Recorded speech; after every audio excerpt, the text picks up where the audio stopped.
সালিম খান বা ওনার পরিবার নয়। বাংলাদেশে যা দেখছি আমরা কিছুদিন ধরে যে ভিজুয়ালসগুলো আসছে, এটা সত্যি খুব দুঃখজনক। আমার মনে হয় কি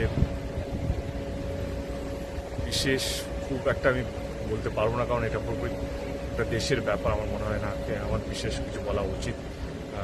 এটুকু চাই যে বাংলাদেশে আবার শান্তি ফিরে আসুক, মানুষ যেন আবার শান্তিতে থাকতে পারে, এবং যেই ভালোবাসা নিয়ে বা যেই আনন্দ নিয়ে ওনারা বাঁচতেন নিজেদের সঙ্গে, সেই যেন শান্তির আবার যেন ফিরে আসে। প্রডিউসার সাহেবের সঙ্গে লাস্ট কথা কখন হয়েছে দেব, যদি একটু শেয়ার করেন?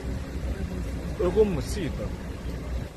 কবে হয়েছে সেটা এখন মনে নেই, কিন্তু যে দৃশ্যগুলো কালকে রাত্রে আমাদের কাছে এসছে বা যে ছবিগুলো, বা ইনফ্যাক্ট আমি তো বিশ্বাসই হচ্ছিল না এরকম কিছু একটা হতে পারে, কিন্তু যখন সত্যি শুনলাম যে না এটা হয়েছে, এবং শুধু ওনার জন্য নয়, মানে পুরো বাংলাদেশের জন্য আমার মনে হয় সত্যি একটা খুব কঠিন সময় দিয়ে যাচ্ছে। আমি শুধু এটুকু বলবো, যা বাংলাদেশের প্রত্যেকটা মানুষ, কারণ আমি বাংলাদেশে বহুবার গেছি এবং আমার খুব প্রিয় একটা জায়গা, এবং আমার এক্সপিরিয়েন্স সত্যি খুব খুব খুব ভালো। এবং শুধু বাংলাদেশও নয়, অনেক বাংলাদেশিরা আছে যারা বিদেশে থাকে, মানে সে আমি যেতে বেড়াতে যাই বা লন্ডনে হোক বা আমেরিকায় হোক,